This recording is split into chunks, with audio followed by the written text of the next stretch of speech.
Hello friends, welcome back to Shiksha with Shalini. मेरा नाम शालिनी है और अब मैं आप लोगों को साइंस पढ़ाने वाली हूँ। क्लास 9 का साइंस हम आज स्टार्ट कर रहे हैं।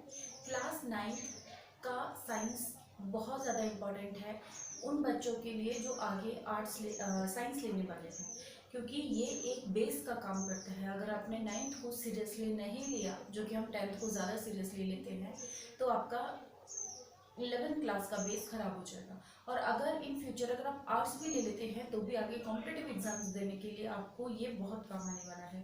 ये कहने को तो 9th का साइंस में पढ़ा रही हूँ, लेकिन इसमें कई सारे टॉपिक्स आपको मिलेंगे जो कि आपके इन फ्यूचर दूसरे एग्जाम्स में, कॉम्पिटेटिव एग्जाम्स में भी काफ़ी ज़्यादा काम में आने वाले हैं। तो जो कॉम्पिटेटिव एग्जाम की तैयारी कर रहे हैं वो बच्चे भी इन वीडियोस को देख सकते हैं और काफ़ी सारे टॉपिक उनके बेसिक्स यहाँ से क्लियर हो जाएंगे।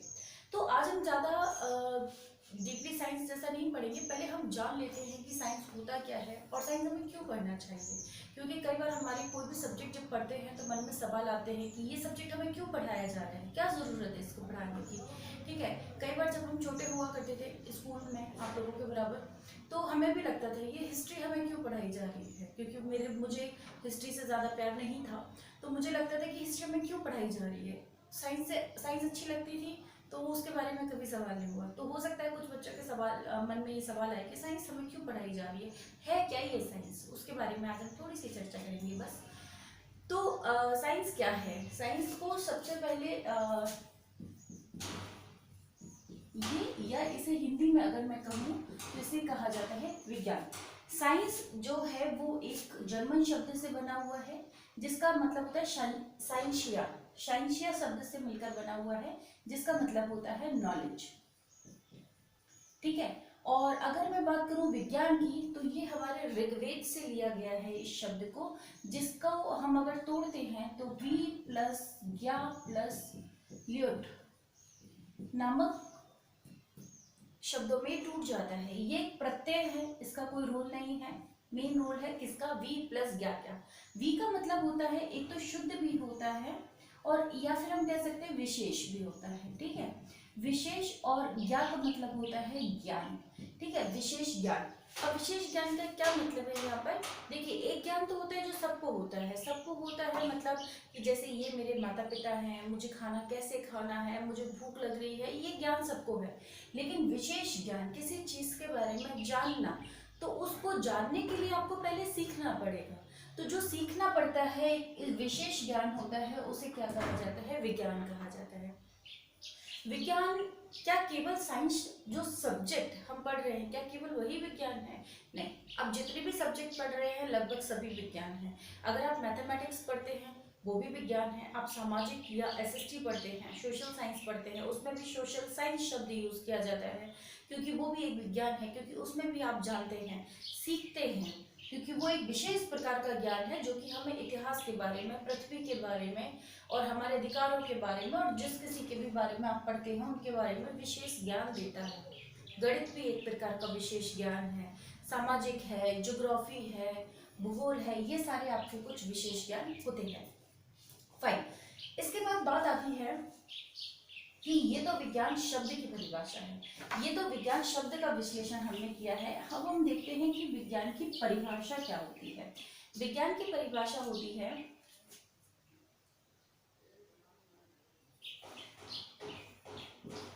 प्रकृति के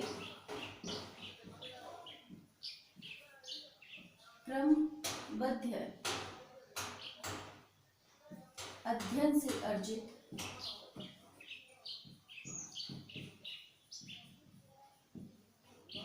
एवं प्रयोगों से पुष्ट वर्गीकृत ज्ञान।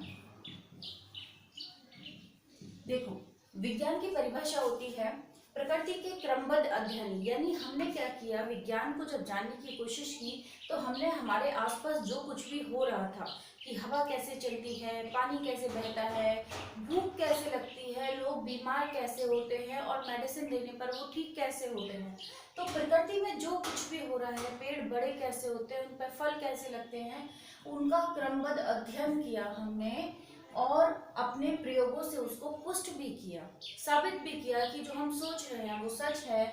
उस वर्गीकृत, उस क्लासिफाइड ज्ञान को विज्ञान कहते हैं।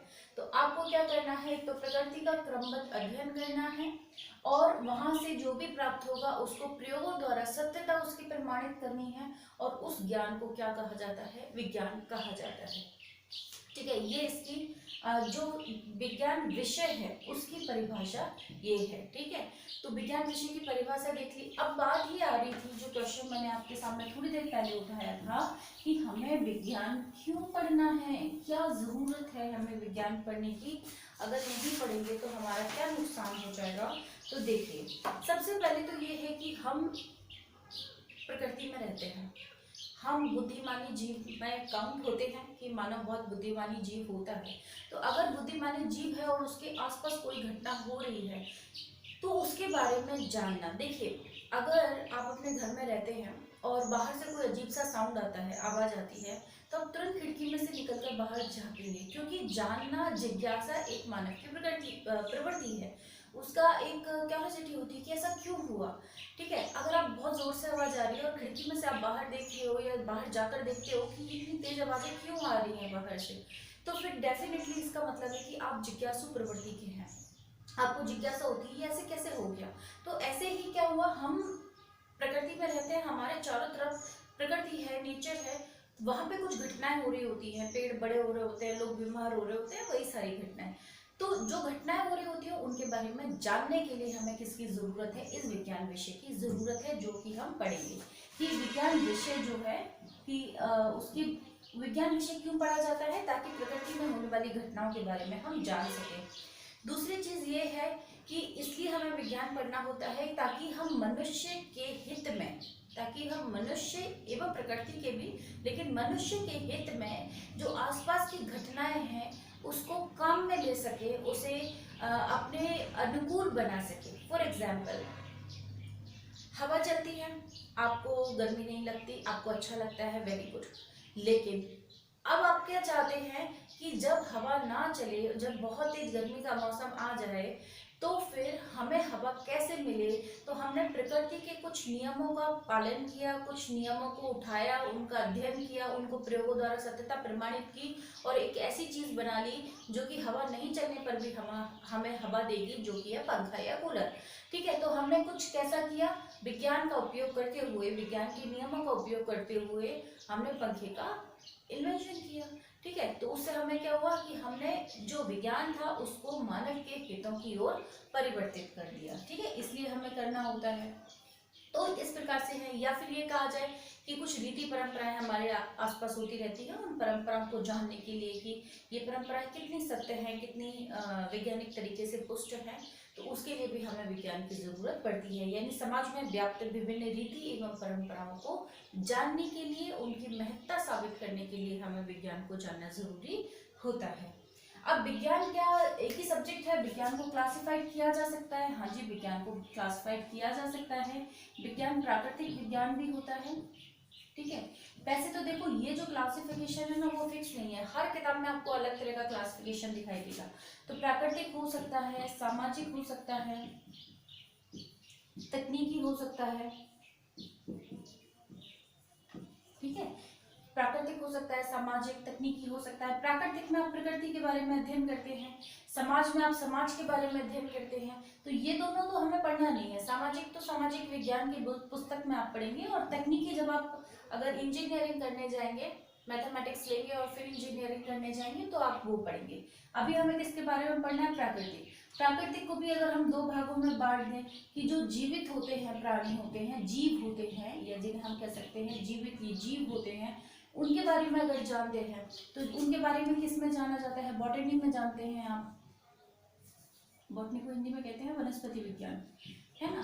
तो वनस्पति विज्ञान के बारे में, या बॉटनी जिसे कहते हैं, जूलॉजी, जूलॉजी यानी जीव विज्ञान के बारे में जानते हैं, या मेडिसिन्स, मेडिसिन्स यानी कि चिकित्सा, इनके बारे में जब आप पढ़ते हैं तो ये आता है जीवित या जीवित से संबंधित हो गया है। अगर आप बाकी जानते हैं तो फिजिक्स हो सकती है आपकी, भौतिकी जिसे कहते हैं, केमिस्ट्री हो सकती है, यानी जिसे रसायन शास्त्र आप कहते हैं, वो इसके अंदर आ जाता है। ठीक है, तो इस प्रकार से आप क्लासिफिकेशन कर सकते हैं। आपकी बुक में जैसे जैसे क्लासिफिकेशन दिया हो वो आप देख लेना, it's not so big deal. ठीक है, अब काम की चीज हमारी ये आती है कि क्या विज्ञान का अध्ययन यूं ही हो जाता है कि भाई हमने विज्ञान सब्जेक्ट पढ़ा और हमें ज्ञान हो गया? नहीं, देखिए विज्ञान के बारे में जो कुछ भी जाना जाता है, पढ़ा जाता है, समझा जाता है, तो उसका एक तरीका होता है। एक तरीका कैसे होता है, आपको बड़े एग्जाम्पल के साथ समझाती हूँ।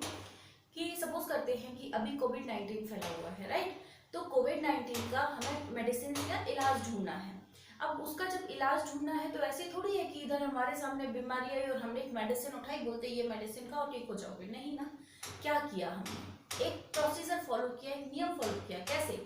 सबसे पहले तो हमने इस बीमारी के बारे में जाना कि बीमारी क्यों होती है। हमें पता चला कि ये बीमारी वायरस के कारण होती है। तो सबसे पहले क्या करना है, हमें अपनी समस्या के बारे में जानना है कि समस्या क्या है। तो हमने जाना कि समस्या एक वायरस है जो कि बीमारी फैलाता है, जिसे हम कोविड-19 के नाम से जानते हैं। ठीक है, जब आप उसके बारे में जान लेते हैं तो आप एक हाइपोथेसिस यानी कि एक हाइपोथेसिस यानी परिकल्पना करते हैं कि शायद ये बीमारी ऐसी है, और पुरानी कई सारी बीमारियां थी जो कि ऐसी थी, तो उन दवाइयों के लिए हमने ये मेडिसिन लिए थे। तो शायद ये जो हमारी बीमारी है जिसके बारे में हमने थोड़ी देर पहले जाना है, वो इन दवाइयों से ठीक हो जाएगी। हमने ऐसा दिमाग लगाया कि A, B, C 3 तरह की दवाइयां हैं हमारे पास, और हमें लगता है ए दवाई से ये बीमारी ठीक हो जाएगी। ऐसा हमने परिकल्पना कर ली। परिकल्पना करने के बाद हम क्या करेंगे, उसको टेस्टिफाई करेंगे। टेस्टिफाई करना मतलब जांचेंगे। क्या किया हमने, कुछ पेशेंट्स को वो दवाइयां दी। ठीक है, कुछ पेशेंट्स को दवाई दी, और मान लो सपोज करते हैं XYZ 3 पेशेंट थे, मैंने X को दवाई दी, X ठीक हो गया। लेकिन जैसे मैंने ये दवाई बाय को दी, वो बाय ठीक नहीं हुआ।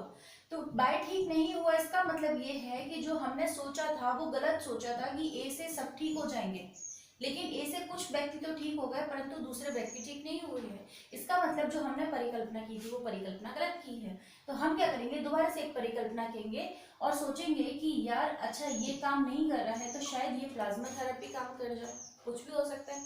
ठीक है, हमने जब बी से ट्राई किया तो हमें पता चला बी से सब लोग ठीक हो गए। इसका मतलब क्या हुआ, बी एक ऐसा कारगर उपाय निकला जिससे हमने सबका इलाज कर दिया। ठीक है, तो हमने क्या किया, पहले जाना बीमारी के बारे में, एक परिकल्पना की कि किन किन दवाइयों से वो ठीक हो सकते हैं। उसके बाद जांच की, जांच करने पे पता चला कि हमें कौन सा वाला जो हमारा रिजल्ट था, कौन सा वाला हमारा रिजल्ट था वो ज्यादा बेहतर काम आता है। ठीक है, इस प्रकार से क्या होता है कि हम ये करते जाते हैं, उसके बाद हम रिजल्ट तैयार करते हैं। हमने रिजल्ट कैसे तैयार किए कि ए में ऐसी क्या कमी थी जिसकी वजह से ये फेल हो गई, और बी में क्या अच्छी बात थी जिसकी वजह से ये पास हो गई, ये फेल हो गई, ये पास हो गई। तो हमने क्या किया, उसके पूरे रिजल्ट तैयार किए। ठीक है, रिजल्ट तैयार किए और रिजल्ट के बाद उसको जनरलाइज कर दिया, यानी कि हमने उसका सामान्यीकरण कर दिया कि भाई साहब अब आज के बाद अगर किसी को होता है तो वो ये वाली दवाई का इस्तेमाल करेगा तो वो ठीक हो जाएगा। जनरलाइज कर दिया। अभी तक हम टेस्ट कर रहे थे कि आपने 2-3 लोगों को देके देखा वो ठीक हो रहे हैं या नहीं हो रहे हैं। जब आप उसका रिजल्ट तैयार कर देते हो उसके बाद उसका सामान्यीकरण करना पड़ता है, यानी कि ये पता चल जाता है कि हाँ ये जो मेडिसिन है इस मेडिसिन से बंदा ठीक हो सकता है, तो हमने उसका सामान्यीकरण कर दिया। तो विज्ञान को जब भी पढ़ा जाता है, विज्ञान बहुत सिस्टमेटिक सब्जेक्ट है। विज्ञान में ऐसा नहीं है कि कभी कुछ भी हो जाता है, हर चीज नियम कायदे कानून के हिसाब से होती है, बहुत ही सिस्टमेटिक सब्जेक्ट है। ठीक है, अब बात करते हैं कि भारत में विज्ञान की परंपरा। एक छोटा सा टॉपिक और आज पढ़ाऊंगी, ज्यादा देर नहीं लूंगी आप लोगों का। इसके बाद हम कुछ साइंटिस्ट के बारे में पढ़ेंगे, वैज्ञानिकों के बारे में, जो कि आपके RS के एग्जाम में भी बहुत पूछे जाते हैं और दूसरे एग्जाम्स में भी पूछे जाते हैं कि जैसे डॉक्टर रमन ने किसकी खोज की, या अगर आपसे पूछा जाता है आर्यभट्ट ने किन बुक्स के बारे में लिखा तो पूछ लिया जाता है। फिलहाल हम पढ़ते हैं कि भारत में क्या क्या चल रहा था, कैसे हमें लगा कि भारत में भी साइंस डेवलप हुआ है, भारत में भी कई सारे वैज्ञानिक हुए हैं, या भारत का विज्ञान हम कहते हैं बहुत ज्यादा रिच था, बहुत ज्यादा तरक्की पे था, कैसे पता चलता है तो देखते हैं। देखिए, सबसे पहले हम बात करते हैं हड़प्पा मोहनजोदाड़ो सिंधु घाटी सभ्यता की। ठीक है, तो हम बात करेंगे सिंधु घाटी सभ्यता जो थी आपने आई होप कि पढ़ा होगा, तो वहाँ पे आपको पता है कि जो हड़प्पा मोहनजोदाड़ो वगैरह थे साइट्स थी, वहाँ पर घर जो थे वो बहुत ही व्यवस्थित रूप से बने हुए थे। उनकी जो नालियाँ थी वो बहुत ही अरेंज थी, बहुत ही विकसित अवस्था में थी। वो पक्की ईंटों के घर बनाया करते थे। उनको धातु कर्म की जानकारी थी। धातु कर्म क्या होता है? धातुओं को साफ करना, शुद्ध करना, उनका शोधन करना, क्योंकि जब जमीन से धातुएं निकाली जाती हैं तो वो शुद्ध अवस्था में नहीं होती हैं, ठीक है, तो उन्हें साफ करना पड़ता है। तो उनके बारे में, धातुओं के बारे में ये जानते थे। तो कई सारी चीज़ों से हमें पता चलता है, क्योंकि धातुओं के बारे में जानना, उन्हें साफ करना शुद्ध विज्ञान का काम है। आप यूं ही नहीं कर सकते हैं। दूसरा, आप घर बना रहे हो तो कितने ज्योमेट्रिकली वो बिल्कुल एक ग्रिड की तरह बना हुआ थे उनके घर, हर तरफ से रास्ते बने हुए थे, तो बहुत ही सुव्यवस्थित तरीके से उनके घर थे। इनसे हमें पता चलता है कि उन लोगों का विज्ञान काफी अच्छा था। अगर हम वैदिक काल की बात करें, ठीक है, ये अलग अलग टाइम पीरियड है। सिंधु घाटी सभ्यता लगभग आपकी 4500 साल के आसपास आती है बीसी, ठीक है, तो ये बहुत पुरानी बात है। उसके बाद आया था वैदिक काल। अगर हम वैदिक काल की बात करें तो वेद तो भरे पड़े हैं इस बात का प्रमाण देने के लिए कि भारत में विज्ञान बहुत ज्यादा विकसित था। कैसे कर सकते हैं? देखिए, वेदों में बताया गया है, रोगों के बारे में बताया गया है, योग के बारे में बताया गया है, चिकित्सा के बारे में बताया, आयुर्वेद के बारे में बताया गया है। तो ये सारी चीजें क्या बताती हैं? ये सारी चीजें बताती हैं कि हमें विज्ञान का ज्ञान था, ठीक है, इनसे पता चलता है कि हमें विज्ञान का ज्ञान था। सबसे बड़ी बात, इनसे भी ज़्यादा बड़ी बात, मुझे जो खुद को पसंद, मैं साइंस की टीचर हूँ और कई सालों से साइंस पढ़ाती आ रही हूँ, तो मुझे जो सबसे ज़्यादा हैरान करने वाली बात होती है कि उस समय दूरदर्शी नहीं हुआ करते थे, इसके बाद भी खगोल शास्त्र का इतना सटीक ज्ञान काबिल तारीफ है। वो कैसे केवल आसमान में देख देख के उन्होंने इतना एस्ट्रोलॉजी, ये खगोल शास्त्र के बारे में बता दिया, जितना हम तो आज भी हैरान होते हैं कि इतना सारा उनको कैसे पता था। नक्षत्र कहाँ पर है, कितने दिनों बाद वो अपनी गति बदलेंगे, चंद्रमा कैसे घूमता है, सूरज कैसे घूमता है, नक्षत्र क्या होते हैं, ग्रह क्या होते हैं, ग्रहों की चाल कैसी होती है, कौन उल्टा चलता है, कौन सीधा चलता है, कौन कितने एंगल पे चलता है, सब उन्होंने अपने ज्योतिष शास्त्र के अंदर लिखा हुआ है। तो ज्योतिष शास्त्र, हमारा ज्योतिष शास्त्र बहुत पुराना है, और वो किस बात का संकेत देता है कि हमारे जो विज्ञान था वो काफी विकसित था, ठीक है। इसके बाद अगर हम जनपद, महाजनपद और मौर्य गुप्त काल में चलते हैं, तो वहां पे कुछ साइंटिस्ट के नाम मैं आपको बताती हूँ। जैसे हम सुश्रुत की बात करते हैं, चरक की बात करते हैं, तो इन्होंने चरक संहिता लिखी थी, इन्होंने सुश्रुत संहिता लिखी थी, बुक लिखी थी। और ये दोनों कौन थे? डॉक्टर थे। इन्होंने क्या किया था? इन्होंने प्लास्टिक सर्जरी की थी। इन्होंने क्या किया था? प्लास्टिक सर्जरी की थी। अगर आपसे पूछ ही लिया जाए सुश्रुत के बारे में लिखिए, तो आप लिख दीजिए ऐसे पहले शल्य चिकित्सक थे जिन्होंने प्लास्टिक सर्जरी की थी। प्लास्टिक सर्जरी का जनक भी इनको कह देते हैं। इन्होंने जो बुक लिखी थी उसका नाम था सुश्रुत संहिता। सुश्रुत संहिता। बाद में इनकी किताबों को अरब भाषा में ट्रांसलेट किया गया। वहां के लोगों को पढ़ के लगा कि ये कितना बढ़िया किताब है, कितनी बढ़िया किताब है जिसके अंदर इतना सारा ज्ञान है। तो उन्होंने क्या किया? अपनी भाषा में से बदल दिया। उनकी भाषा में जब उन्होंने बदला तो उसका नाम रखा था किताब शाशुन हिंद। किताब शाशुन हिंद। और दूसरी किताब दोबारा लिखी गई थी, उसका नाम था किताब सुश्रुत।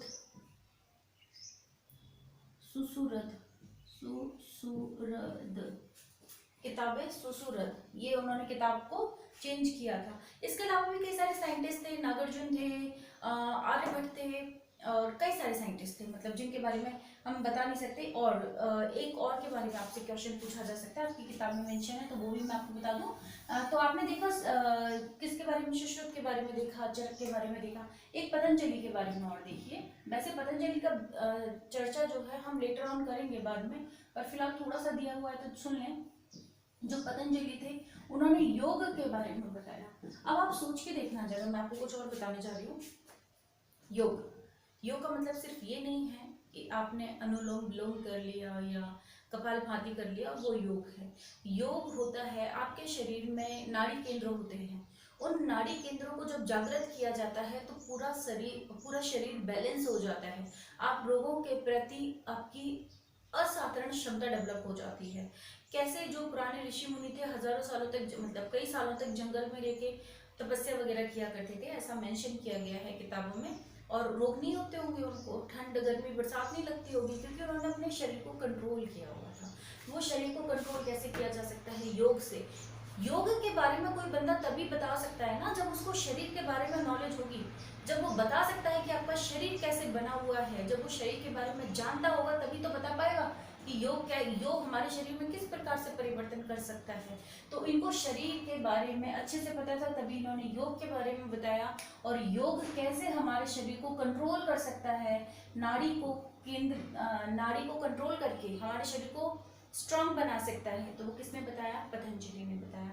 तो यहाँ पे एक्चुअली आपको याद रखने वाली बात ये है, समझाने वाली बात तो मैंने समझा दी, लेकिन याद रखने वाली बात जो एग्जाम में पूछी जाती है वो ये है कि जो नाड़ी केंद्र थे, जो मैं अभी आपको बताई थी, 8 दिए हुए हैं, आपको उनके 8 चक्र के नाम याद रखने हैं। ठीक है, आपको क्या करना है?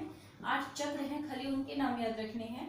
तो आप देखिए, मैं आपको लिखवा देती हूँ, ये नाम है हमारे,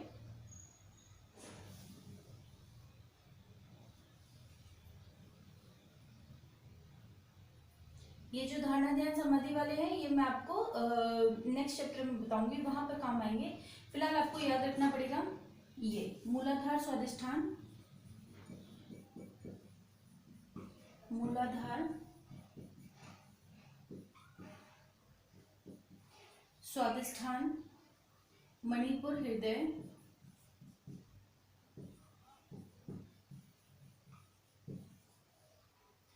अनाहत, विशुद्धि, आज्ञा, अनाहत, विशुद्धि, आज्ञा और सहस्त्रार। ठीक है, तो इन्होंने जो 8 चक्र दिए थे उन 8 चक्र के नाम को याद रखना है। नाड़ी केंद्र कहते हैं इनको, नाड़ी केंद्र भी कह सकते हैं, चक्र भी कह सकते हैं, कुछ भी कह लीजिए। तो नाड़ी केंद्र ये 8 है, आपको इनके नाम याद रखने हैं, एग्जाम में आपसे पूछे जा सकते हैं। देखिए, आसान चैप्टर है, आसान चैप्टर में आसानी से नंबर मिल जाते हैं। ठीक है, कठिन चैप्टर में बहुत मेहनत करोगे तब नंबर मिलेंगे, इसको 2 या 3 बार पढ़ोगे नंबर मिल जाएंगे। तो इस चैप्टर को छोड़ना बिल्कुल नहीं है, अच्छे से तैयारी कीजिए, पढ़ते रहिए, खुश रहिए। मुझे बताइए कि आपको वीडियो कैसा लगा, ताकि मैं 9th की पूरी सीरीज आपको कंप्लीट करके दे सकूँ।